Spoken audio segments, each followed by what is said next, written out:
Biashara hizi huwa ni ngumu sana kuweza kuzikuza, maanake asilimia kubwa watu wengi wameshindwa kuzikuza hizi biashara kwa sababu ya hivi vitu.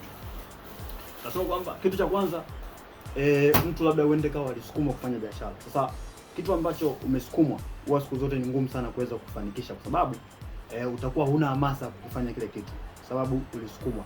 Kwa sababu katika maisha ili uweze kufanikiwa katika jambo lolote ile, maana lazima uweze kuwa na msukumo wako wewe mwenyewe wa ndani, kusema kwamba ni hamasa yako binafsi. Ila kama utasukuma watu wengine, itakuwa ni ngumu sana kuweza kuikuza. Lakini pia biashara nyingine nasema kwamba biashara ambayo huwa unaangalia faida. Sasa katika maisha tunasema kwamba huwa kuna changamoto pia. Maana kama utakuwa unaangalia faida katika kila biashara ambayo unaweza kuifanya, inakuwa ni ngumu sana kufanikiwa, ndipo pale utapata changamoto. Inaweza ukaacha kabisa au ukashindwa kabisa kuweza kuikuza. Lakini pia kitu kingine ni kwamba kuangalia faida kubwa. Kama unavyoweza kufahamu katika maisha ni kwamba kuna wakati biashara inaweza kuwa ni nzuri na kuna wakati pia biashara inaweza kuwa ni mbaya. Kwa hiyo kama utakuwa unaangalia faida kubwa tu, itakuwa ni ngumu sana kuweza kuikuza.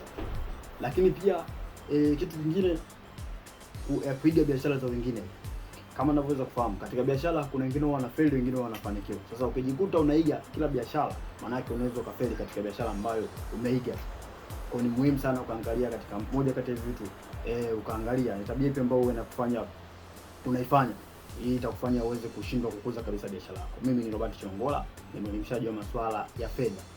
Live it, build it, lead it.